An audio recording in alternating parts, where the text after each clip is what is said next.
we are in democracy, everybody has a right to protest. But the way you go about the protest should be well structured because we are an organized society. Democracy thrives on organization and functionality of systems. So the democracy has given the right to those who want to protest. But it's unfortunate the way the protest went about.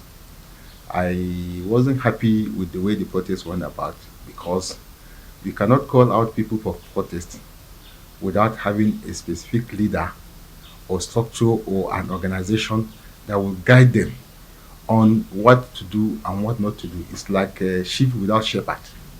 And if you have sheep without shepherd, and I think it's a plan to anarchy. That's the way I look at it.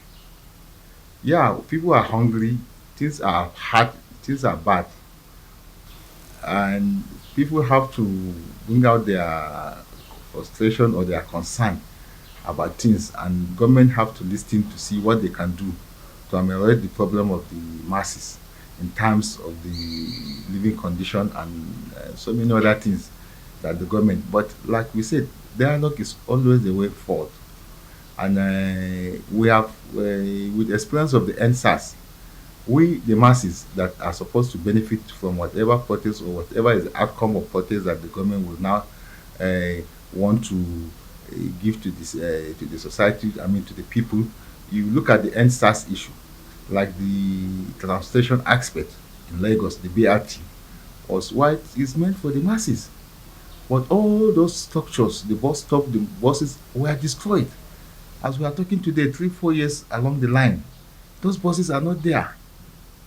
The same masses that should have been using these buses that were burnt cannot use them. And this also added to the problem we're having today.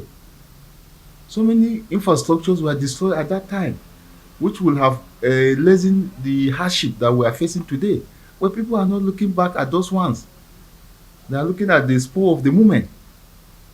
And I would have believed that I've never seen it anywhere you will say you are calling for a protest for 10 days. Some of us have to go out every morning to get something to feed our family, to eat for our living. And the informal sector is the largest sector in our economy. It's not the formal sector. So you want people to be protesting for 10 days, how do they feed? We are still complaining about hunger. Is that a solution to hunger? So I think that is my perspective to this strike. It was not well organized. There was no leadership. There is no control. And unfortunately, that led to what we saw today. That in some places, isolated places, we have violence. We have people breaking into people's shops, removing their property or government facilities, like in Kano. The IT that was about to take off any moment from now, that will have build the capacity of those Kano youths, the same youths that will tomorrow they can be our Bill Gates and Elon Musk and whatever you call them.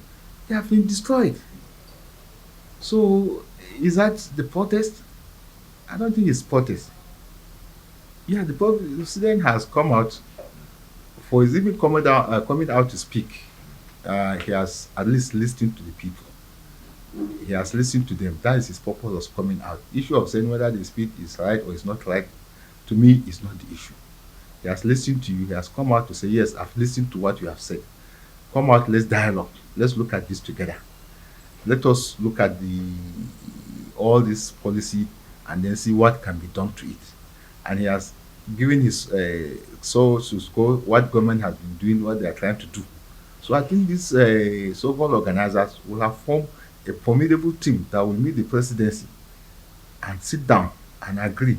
We had just finished negotiation of the minimum wage.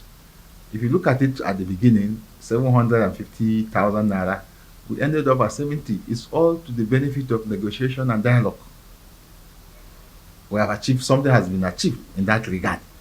So if the same thing goes with the same issue we're having today, so you can see from all these, you can summarize in the sense that for all that they are saying, they are not coherent, they have no any agenda, they are just there to cause chaos, which is quite unfortunately. because somebody talking about democracy has given me right to do this and that. Is military solution a democracy? Is carrying Russian flag a democracy? So from every angle you look at it, it was not done in good faith.